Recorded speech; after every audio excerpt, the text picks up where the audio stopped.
अदब नाज़रीन, मैं सनम एजाज और आप देख रहे हैं स्पेशल रिपोर्ट। हालात, वाक़ात और सियासत पर स्पेशल रिपोर्ट में ख़ास नज़र। शुरुआत जिम्मेदारी से, और ये जिम्मेदारी हमें हर जगह निभानी पड़ती है।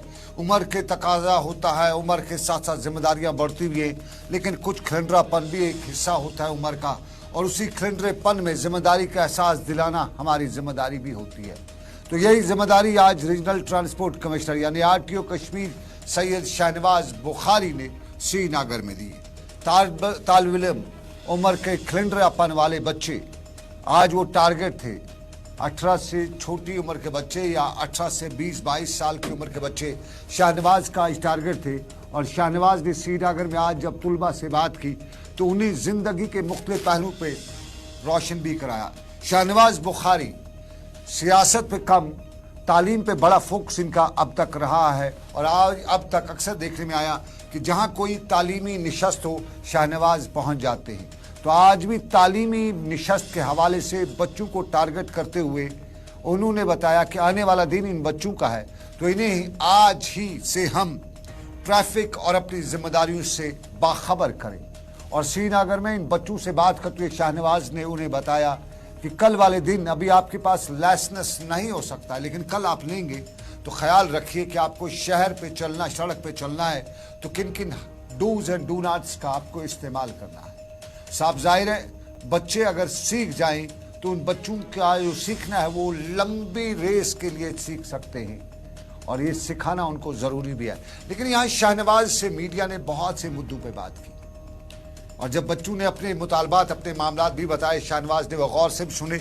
लेकिन शाहनवाज हुसैन ने यहाँ ई रिक्शा की बात की और ये भी बताया कि ई रिक्शा एक अच्छा कंसेप्ट है जिसमें हम अपने कई पहलू पे नज़र रख सकते हैं, लेकिन कुछ शिकायतें आ रही हैं कि उनके जो बिजनेस है उसमें रुकावटें डाली जा रही हैं। तो उनने बताया कि ई सर्विसेज में रुकावट पैदा करने की किसी को इजाज़त नहीं दी जाएगी, और जो भी ई सर्विसेज में रुकावट डालने की कोशिश करेगा, चाहे वो कोई ट्रांसपोर्ट ऑपरेटर ही क्यों न हो, तो उसको पब्लिक के जो इश्यूज हैं उसमें रुकावट डालने के तौर पे लिया जाएगा और सख्त कानूनी कार्रवाई ली जाएगी।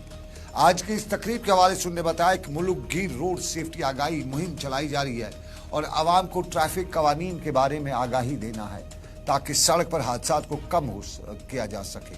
और आगाही बच्चों को देनी है, बड़ों को देनी है, सबको देना है। और यही वजह कि आज उनने ट्यूशन सेंटर्स को अपना टारगेट रखा था ताकि यहाँ बच्चों को बता सकें कि ज़िंदगी में आगे आपको क्या करना है। सवाल उनसे ये भी पूछा गया कि पिछले दिनों बताया जा रहा था कि कंसेशन है, स्पेशल डिस्काउंट है, वो जो रॉयल्टी यहाँ पे दी जाती है बसेस को 15 साल की, तो उस पर ने कहा कि वो सब गाड़ी को नहीं है, वो सिर्फ बसेस के लिए है, और उस हवाले से इकदाम जो हैं पहले ही बताए जा चुके। और शाहनवाज ने यहाँ दूसरे पहलू पर भी बात की, ई रिक्शा के साथ साथ अपनी जिम्मेदारियों का एहसास दिलाने की बात की। ज़रा हम पहले बच्चे को सुनते हैं जिन्होंने शाहनवाज को सुना और उसके बाद अपने ख्यालात का इजहार किया, वो क्या बता रहे थे, और उसके बाद ज़रा आगे बढ़ेंगे, शाहनवाज को भी सुनेंगे वो क्या बता रहे थे।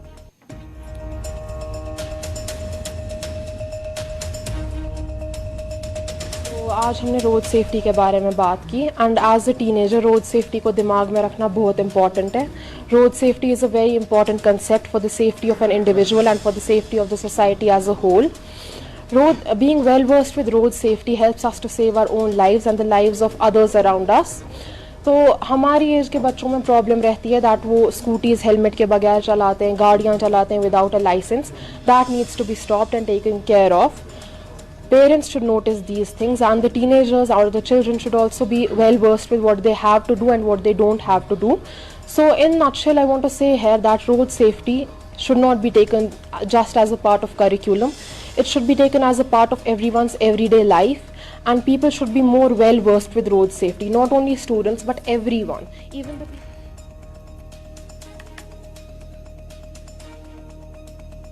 सब लोगों को ट्रैफिक की जानकारी होनी चाहिए, सिर्फ बच्चों को नहीं, सबको होनी चाहिए, ये बच्चों का कहना था। लेकिन शाहनवाज से जब बात हुई तो साफ जाहिर है एक नौजवान ऑफिसर और एक नई जो स्ट्रैटजीज है, नई टेक्नोलॉजी, उसको इस्तेमाल करते हुए ज़िंदगी के हर शोबे को टारगेट करते हुए और एक कोशिश उनकी, और उस कोशिश में बड़े कामयाब भी हुए हैं। और उन्होंने यहाँ मीडिया से बात करते हुए ई रिक्शा की बात भी की और इस रोड सेफ्टी की मंथ की बात करते हुए बताया कि रोड सेफ्टी मंथ नहीं, हर घंटा रोड सेफ्टी के हवाले से है। तो शाहनवाज बुखारी को सुनिए। हमारा जो पूरा कंट्री वाइड एक नेशनल रोड सेफ्टी मंथ जिसको हम बता रहे हैं होता, तो हमारा थ्रू आउट द ईयर इस पे फोकस होता है, लेकिन इस महीने में ख़ास तौर पे हमारा जो अवेयरनेस वाला पार्ट है, जितने भी स्टेक होल्डर्स हैं इस हमारी सोसाइटी में जो रोड ट्रैफिक ट्रांसपोर्ट के साथ वाबस्ता हैं, तो हर एक शख्स है बेसिकली, तो उसको अपनी ज़िम्मेदारियों का थोड़ा रिमाइंडर दिला देते हैं हम। तो आज हमने ये एक हम प्रोग्राम करते रहते हैं। एक प्रोग्राम का पार्ट ये भी है कि हम कोचिंग सेंटर्स में, चूँकि हमारे बच्चे हैं, छोटे बच्चे जो ट्रांजिशन एज पे होते हैं 17-18, उनको अभी लाइसेंस लेनी है, अभी गाड़ी चलाएंगे, उनको पहले ही सेंसिटाइज़ करना।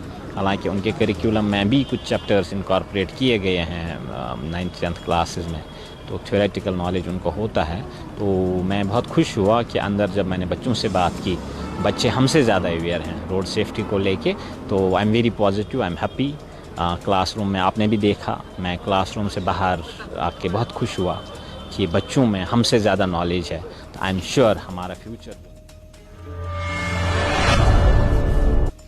खुश हुआ मैं देखकर इस कौम की बेदारी को।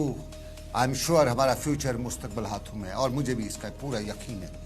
लेकिन जब आज बच्चों की जाए तो हमें अफसोस के साथ ये खबर भी याद देनी पड़ रही है कि पंजाब की पुलिस ने बताया है कि कश्मीर का तालिब इल्म जो खन्ना लुधियाना के एक प्राइवेट इंस्टीट्यूट में बीटेक कर रहा था, अपने हॉस्टल के कमरे में पूरा असरार हालत में मुर्दा पाया गया है। इसका ताल्लुक शुमाली कश्मीर के बारामूला से बताया गया है और ये खन्ना लुधियाना के लबीरा में गुलजार ग्रुप ऑफ इंस्टीट्यूशंस में तालीम पढ़ रहा था। लेकिन इसके साथ साथ आपको बताते चले ये दूसरा पहलू है, ये ट्रांसपोर्ट का पहलू है और ये ARTO सूप बारामूला है। इन्होंने भी आवाम में जागरूकता और समझाने और बताने की आज प्रोग्राम रखा हुआ था और बारामूला से लेकर सोपोर तक के इस प्रोग्राम के दौरान आज हेलमेट की इफादियत और हेलमेट बताया जाता था। जिसके पास हेलमेट नहीं उसको हेलमेट दिया जाता था और हेलमेट देते हुए ये बताया जा रहा था कि जिंदगी है, जान है तो जहान है, और जान बचाने में रोड पे हेलमेट की काफ़ी अहमियत है, इफादियत है। और ये आज सोपोर में ARTO मुअज़्ज़म बता रहे थे।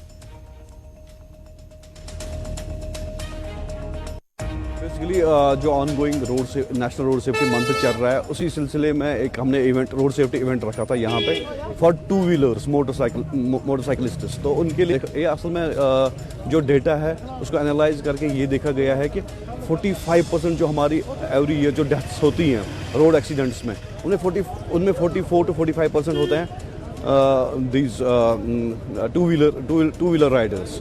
तो उनकी वो two wheeler Riders road safety norms को फॉलो करें और अपनी जानें बचाएं। उनके लिए हमने अब यहाँ पे रखा था कि एक आप जो देख रहे थे कि वो अगर कोई वायलेशन कर रहा है, वो विदाउट हेलमेट राइड कर रहा था, तो यहाँ पे वो एक यूज्ड हेलमेट ले सकता था यहाँ से, सेकंड हैंड यूज्ड हेलमेट। और अगर कोई हेलमेट पहन के चला, यानी कि वो फॉलो कर रहा था रूल, तो उसके लिए हमने ये रखा था कि वो अपनी यूज्ड हेलमेट यहाँ पे रख के यहाँ से एक फ्रेश हेलमेट ले सकता था।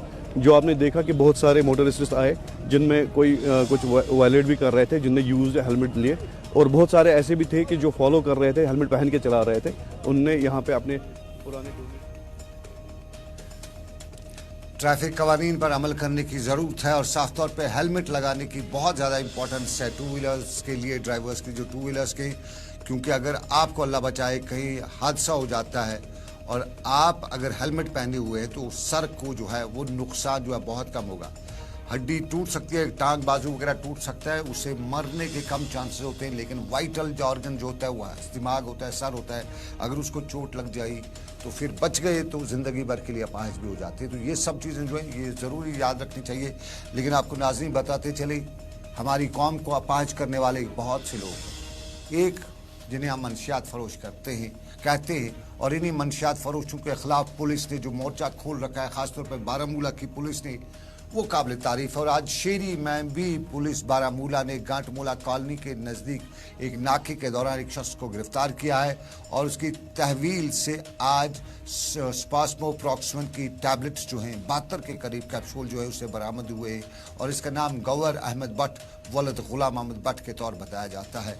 इसको पुलिस स्टेशन शेरी गिरफ्तार कर में लिया गया है। गिरफ्तार इससे मजीद तहकीकात की जा रही है, लेकिन मंशियात फरोशों के खिलाफ काबिल जिक्र कारनामा जो बारामूला पुलिस ने किया है वो जारी रहना चाहिए, क्योंकि साल 2023 के दौरान NDPS एक्ट के तहत बारामूला पुलिस ने 264 मुकदमे दर्ज किए हैं और 464 मंशियात फरोशों को गिरफ्तार किया है। यानी आए रोज़ 1.5 मंशियात फरोश जो हैं बारामूला में। ये सिर्फ बारामूला के मेन बाज़ार में नहीं है, बारामूला बड़ा डिस्ट्रिक्ट है, बहुत बड़ा इलाका है, तो उसके मुख्तलिफ इलाकों में है। तो ये एक मुसीबत है हमारी इस कौम की, इस रियासत की। अब जो हमें हर आए दिन कोई न कोई मंशियात फरोश नज़र आ जाता है, ये कहाँ से निकल आते हैं पता नहीं चलता है, लेकिन हैं मंशियात फरोश, तभी तो निकल आते हैं। तो इनके खिलाफ लगातार जो मुहिम है काबिल तारीफ मुहिम है। लेकिन आग ने भी अपने अभी तक दामन हमारा नहीं छोड़ा है। जंगलात में आग लग रही है, उसको बुझाने के लिए इकदाम उठाए जा रहे हैं। बड़े पैमाने पर हमारा नुकसान भी हुआ है, लेकिन आज बिजवाड़ा अनंतनाग में भी सुबह सुबह 3 दुकानों में आग लगने की वजह से नुकसान हुआ है। ये बिजवाड़ा में हुआ है और आग के इस आग लगने की वजह को अभी शॉर्ट सर्किट ही बताया जाता है और ये दौरान शब करीबन 3 से 4 बजे के दौरान जो रात को ये आग लगी और उससे ये आग जो है ये पूरा मामला वहाँ पे देखने को मिला है।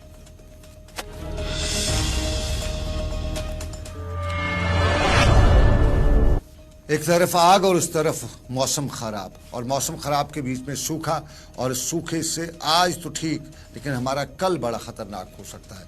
तो कल को बचाने के लिए आज दुआएं की जा रही हैं और दुआएं की जा रही हैं और दुआओं के साथ साथ दवा भी तजवीज़ करने का कहा जाता है। और दुआएं आपने वादी कश्मीर में देखा, आपने श्रीनगर की जामिया मस्जिद में देखा, सोपोर में देखा, त्राल में देखा, बारामूला में देखा और बड़गाम में हर जगह पे नमाज इस्तिस्का पढ़ी गई। और आज खित्ते पीर पंचाल के मरकज़ी जो ईदगाह बदरवा है वहाँ पे भी नमाज इस्तिस्का हुआ। और यहाँ मौसम की तब्दीली, खुशक साली जो है, इससे जो हमारे लिए मुसीबतें खड़ा हो रही हैं, इसके बाद से आज नमाज पढ़ी गई और तौबा इस्तिग़फ़ार करते हुए रब कायनात से दुआ की गई कि ये जो मुसीबत है बदरवा से लेके वादी कश्मीर के दूसरे हिस्सों तक, ज़रा तस्वीर दिखाइएगा आबिद, तस्वीर नमाज पढ़ने की, नमाज जो पढ़ी जा रही थी और यहाँ पे लोगों ने दुआ की कि ये मुसीबत जो हमें टल जाए।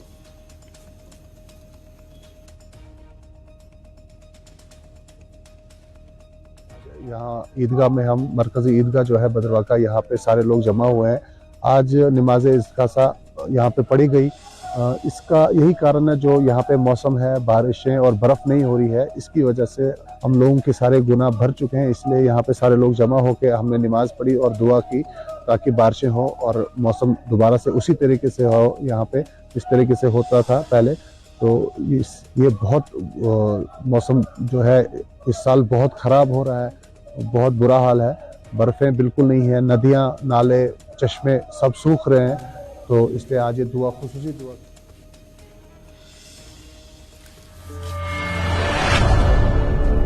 नदियाँ नाले सब सूख चुके हैं, बर्फ़ नहीं है और ये पूरी है। लेकिन इस बर्फ़ से पहले आपको थोड़ा सा नाज़रीन बताते चलें, हमारे यहाँ इस साल बड़े सयाह आए, वो दुनिया में जाएंगे और दुनिया में जाके कश्मीर के हुस्न की तारीफ़ करेंगे, बताएंगे।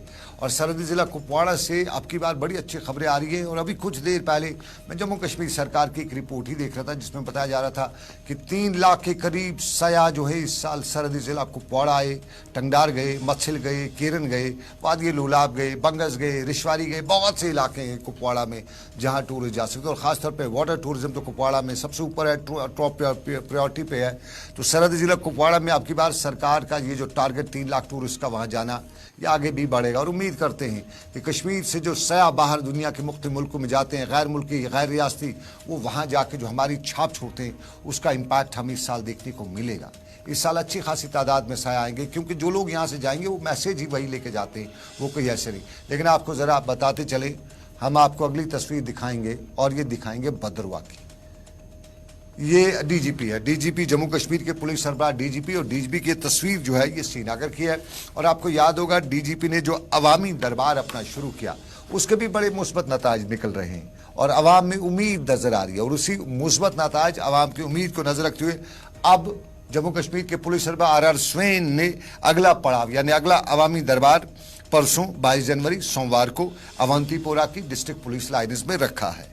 लेकिन कुछ पहलू पिछली बार जो देखने को मिले उसमें से कुछ पॉइंट्स हैं जो आपको याद रखने पड़ेंगे। और उन पॉइंट्स में पहला ये है कि आप अपनी दरख्वास्त जो है वो मुख्तसरन लिखें। यूजुअली दरख्वास्त लिखते हुए बड़ी तारीफें लिखते हैं, साहब ये थे आप वो थे, तो इतना टाइम नहीं होता है, तो वो खुश जो है उसको बहुत से लोग उसको चापलूसी भी ले लेते हैं। तो पते की बात जो आप दरख्वास्त लिख रहे हैं डीजीपी को, तो चापलूसी करने के बजाय कोई उसको चापलूसी के तौर पे ले ले, सीधा पॉइंट की बात कि आपके साथ ये हुआ तो वो दरख्वास्त। दूसरा कि साफ लिखें ताकि वो पढ़ी जा सके। बहुत से लोग जो है वो उस तरह से लिखवाते हैं दरख्वास्त या लिखते हैं, वो पढ़ी वहाँ पे नहीं जाती है, तो फिर अंदाज़ा किया जाता है। और तीसरा ये पुलिस का भी कहना है कि अपना फ़ोन नंबर साफ मोटे अल्फाज में उस पर रखिएगा अपनी दरख्वास्त पे।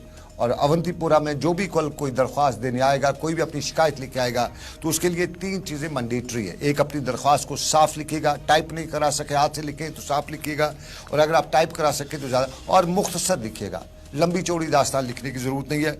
और फिर अपना फ़ोन नंबर जो है उस पर ज़रूर लिखिएगा, अपना पता, फ़ोन नंबर, वो सब ज़रूरी उस पर लिखिएगा। और सर आपको अब ज़रा दूसरी तस्वीर पे लिए चलते हैं।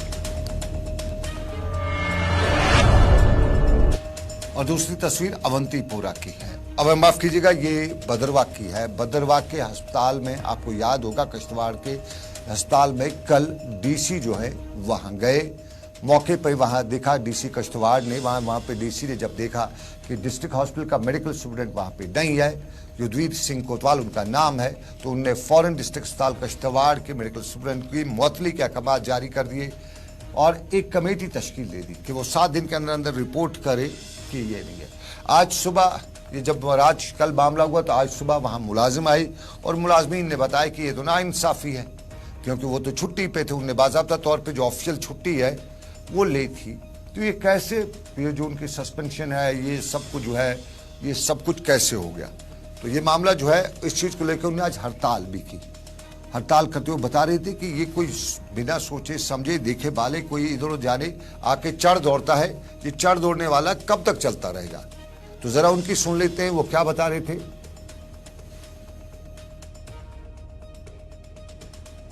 ये बहुत बड़ी बदकिस्मती की बात है कि 19 तारीख को डीसी साहब अपने ऑफिस से एक ऑर्डर लेके यहाँ पे आ रहे हैं और वो हमारे सुप्रिटेंडेंट साहब को सस्पेंड किया गया।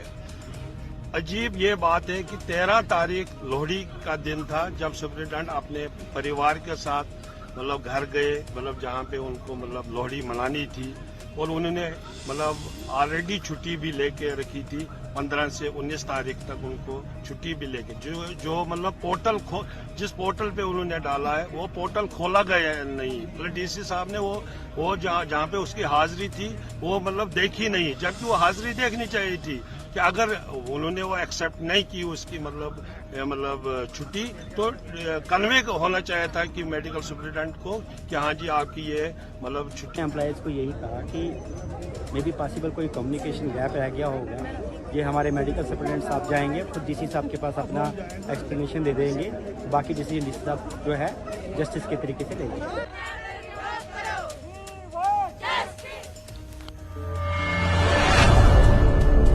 वी वांट जस्टिस, ये किश्तवाड़ की सरकार के मुलाजिम बता रहे थे। लेकिन अब ज़रा हम आपको बताते चलें, हमारी झीलों को भी इंसाफ चाहिए।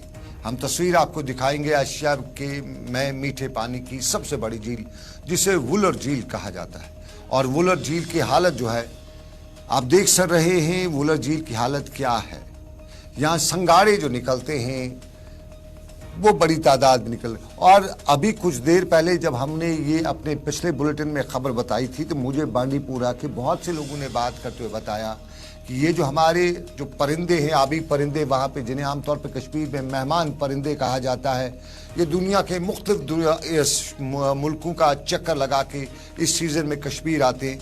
लेकिन अब की बार इन्हें भी बहुत ज़्यादा परेशानी हो रही है। ये जो हमारे वेटलैंड्स में जो खुशकसाली हो रही है। और बांडीपुरा के बहुत से लोगों ने मुझे फ़ोन करके बताया कि उनके लिए जो रोजी रोटी का जरिया इस वूलर में या वेटलैंड्स हुआ करता था, अब की बार वो उस तरह का नहीं है। तो इनके लिए भी रोजी रोटी का अरेंजमेंट है, वो कुछ ना कुछ करना पड़ेगा। जो हमारा जो वाइल्ड लाइफ डिपार्टमेंट है, जो वेटलैंड्स पे नज़र रखता है, जो माइग्रेटरी बर्ड्स पे नज़र रखता है, वो कहीं ना कहीं कोई चारा वारा वूलर या दूसरी वेटलैंड्स में डाला करे, क्योंकि इन परिंदों को रोज़गार नहीं मिल, वहाँ पे खाने के लिए कुछ मिलता नहीं है। तो अभी से ये हाल है। अभी सिर्फ 50 दिन ही हुए हैं, पानी का कोई कतरा आसमान से नहीं गिरा है, लेकिन इन 50 दिनों में ये हाल हमारी वेटलैंड का है, हमारी वूलर झील का है, जो एशिया में सबसे बड़ी मीठे पानी की झील बताई जाती है। एशिया में, सिर्फ इंडिया में नहीं, एशिया में। और माइग्रेटरी बर्ड्स या परिंदे जो हैं, जो दुनिया के मुख्तलिफ हिस्सों से यहाँ आते हैं, हमारे मेहमान परिंदे, वो जब यहाँ से जाएंगे तो क्या वो वापस जा पाएंगे जब उनको रोज़ी यहाँ खाने को नहीं मिलेगा? और ये बहुत बड़ा सवाल है। और हमारे जो वाइल्ड लाइफ डिपार्टमेंट, उनकी ये जिम्मेदारी। और साथ साथ में यहाँ आम जो माहीगीर है, उनको भी बहुत ज़्यादा मुश्किलात इन दिनों, क्योंकि कुछ माहीगीर बताते हैं कि वो रोज़ का करीबन 10 किलो का संगाड़े जो हैं वो इस झील से निकालते थे फी आदमी के हिसाब से, लेकिन आज तो हफ्तों में 10 किलो नहीं निकलते हैं। तो रोज़ी रोटी के वसीलों पर भी असर पड़ रहा है। आने वाले वक्त में ये माहौल में जो तब्दीली आई है, ये हमारे आने वाले वक्त में हमारी जनरेशन पर असर डालेगी। लेकिन जो दरियाओं और नदी नालों के किनारे लोग रहते हैं, उन पर आज ही से असर होना शुरू हो चुका है।